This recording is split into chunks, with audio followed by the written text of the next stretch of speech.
Magandang hapon sa tanan. About the road concreting sa Cabancalan to Liko-Liko, that one has been reported na completed na. It's about 500 square meters. Ang wide niya na ay 5 meters. So, kaloy sa Diyos, our contractor is doing well. So, gi-report na yun na completed. Anak sa Cabancalan. Sa Liko-Liko, it's 4.987 million.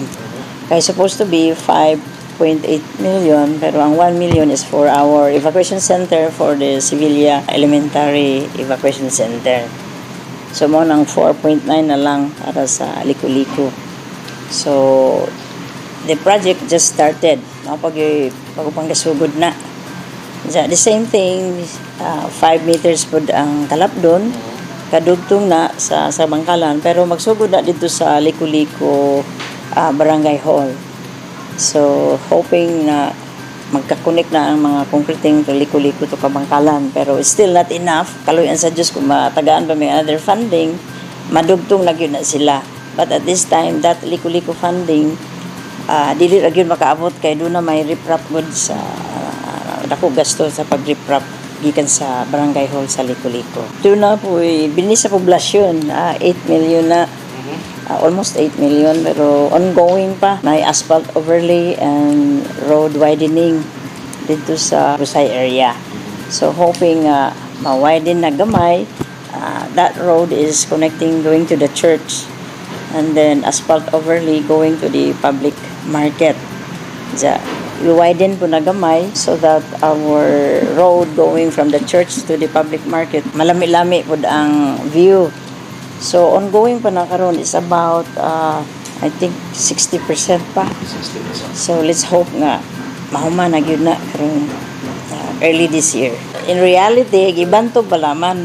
But that is our long-term dream for Sevillanos na hoping with us working together that we can make a difference para sa among lungsod nga mahimo pa nga modern paradise. At this time, ang among tourism destination pa nga kanang Sevilla Twin Hanging Bridge, but there are a lot of opportunities nga pwedeng i-develop kanang gibanto nga yung Tingkawog dito sa Kalinginan Norte.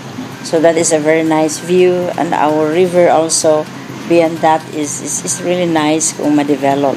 In fact, we're planning to hire, actually probably this month we are coming from the team from Manila. So ako na silang, I coordinated with them, with their team na manhidiri to assess our town, what can be done to develop our tourism.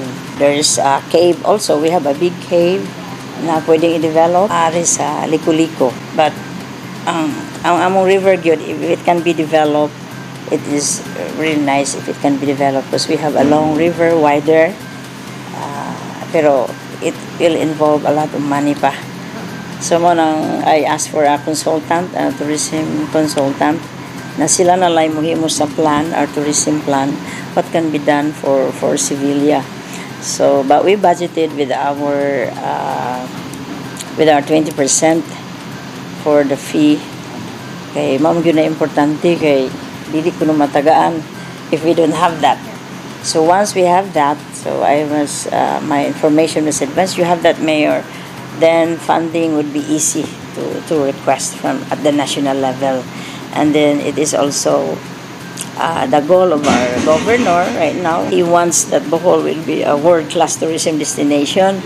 So we're trying to abide with the governor's goal also na ma-improve ng among services. This time, I'm requesting the help for our road concreting, additional road concreting, and the water, our water, because we still need help in our water system. Problema karon.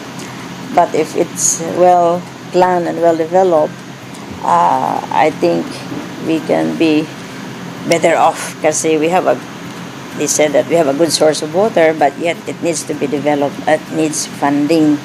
So we are looking forward for another feasibility study. What can be done on our waterwork system? Because at this time, still a problem. The source of water namo ay in Copa, in Barangay Liko-Liko. But report said that Kupa is nanghinay. The supply of water, probably because after the earthquake was affected, so the supply of water is going down. Hinay. So plus, the Bugwak Spring is still not really functioning yet. Then more consumers. So we still have a problem right now. Before, the Kupa has a good source of water. Ninghinay jud is probably because na-affected sa dry season nga way uwan. So we're trying to investigate or address it. Our engineer, they've been working on it. Nahinay jud kuno ang source of water. Plus, our one water pump, submersible pump sa Bugwak is down. So they're waiting that this week it will be delivered this week. So we're looking forward nga hinaot unta nga ma-deliver karon si Manaha so that we will know na ma-resolve ning issue sa tubig. Right now, until our waterworks will be stabilized, we bought, in fact, it was delivered last month na mag-water rationing kami. So we have those 2 water reservoir placed in our mini dump truck. Nag-water rationing sa mi. In fact, I will be having a meeting with the barangay captain this Friday na we have to do this regarding with or without the water. We will do the rationing kay problema pa at this time.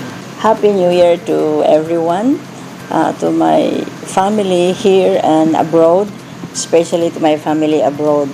I wish that everybody is having fun during the past holidays. I hope that the holiday celebration was safe and sound.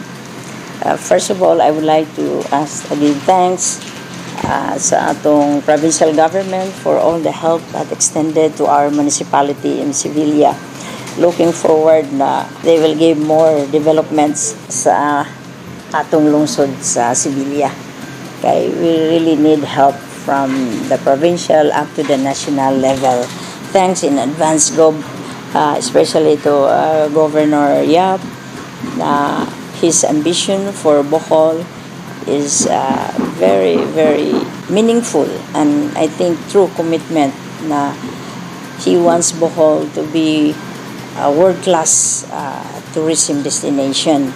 And then since we are a part of it, a town is a tourist destination, so we will try to abide with the program of our present provincial government to develop our tourism and plus agriculture. Thank you also to all the employees of the Sevilla for the support and the hard work that they have extended to help us develop our beloved town. Also to our friends again here and abroad, Happy New Year to everyone, and thank you for all your support.